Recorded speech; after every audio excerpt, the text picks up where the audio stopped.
مساء الخير عليكم جميعا. معانا النهارده ومشرفنا ومنورنا حكيم بورسعيد شرف ليا صحيده. ومنورنا هون علشان نسأله كده سؤال محير الناس كلها. الناس كلها بتتكلم على موضوع العملة اللي هي ال 25 قرش. ما شاء الله أعلى ريتش في القناة عنده، عاملة ريتش جامد، والناس كلها بتسأل على العملة دي وبتدور عليها.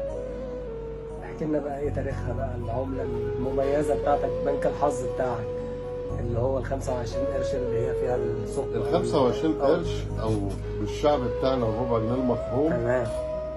ما كانش اول عمله تتصك بالشكل ده ان هي تبقى مجوفه من جوه او مدوره دائريه من الداخل والخارج، لان اول عمله اتصكت كانت سنه 1917. كانت عمله ال5 مليم، كان ايام السلطان حسين، وال10 مليم برضه اتصكت بنفس المنظر. بس لما صكوا العمله دي في الوقت ده ما كانش بهدف بنفس الفتحة دي. بنفس الفتحه اللي هو الربع جنيه اللي احنا بنقول يعني عليه الشعب المفروم. يعني مش الربع جنيه المخروم بتاعنا ده هو اول عملة تتعمل بالمنظر ده؟ لا، كان ال5 مليم وال10 مليم، وكان وراها دوافع تانية خالص، لان في الوقت ده كانت الحرب العالميه الاولى كانت لسه شغاله، وطبعا احنا كنا محتلين من انجلترا، فكانت الموانئ كلها واقفه.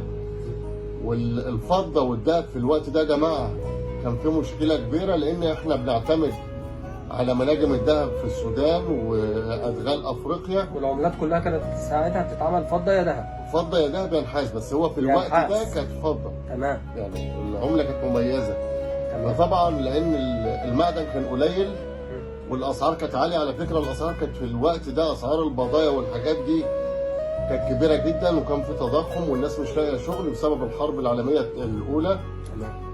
فتوصلوا لفكره ان هم يصنعوا يصدروا ال5 مليم وال10 مليم مجوف من الداخل لهدف واحد، ان هم يوفروا في الفضه، يقلل من وزن العمله ويقلل من وزنها. تمام. كمان لان يعني ما كانتش معموله علشان شكل جمالي او حاجه. لا، كان تقليل من الوزن. وكان في حاجه، لما كان بيعمل 5 مليم لازم العمله يبقى ثمنها 5 مليم، يعني بفضه 5 مليم، يعني شيء يوازي شيء، تتوزن تبقى بنفس قيمتها فلوس. القيمه فلوس. يعني تمام. الفضه قيمتها فلوس. يعني الجرام لو هو الجرام ب5 قروش يبقى ال5 قروش تتعمل بالجرام ب5 قروش. تمام. فتوصلوا في الوقت ده ان هم لازم يجوفوها من الداخل، لان زي ما انا قلت الحرب كانت مشتعله، الموانئ المصريه كلها انجلترا كانت مسيطره عليها، والمانيا طبعا كانت داخله لنا عن طريق ليبيا، حدود ليبيا.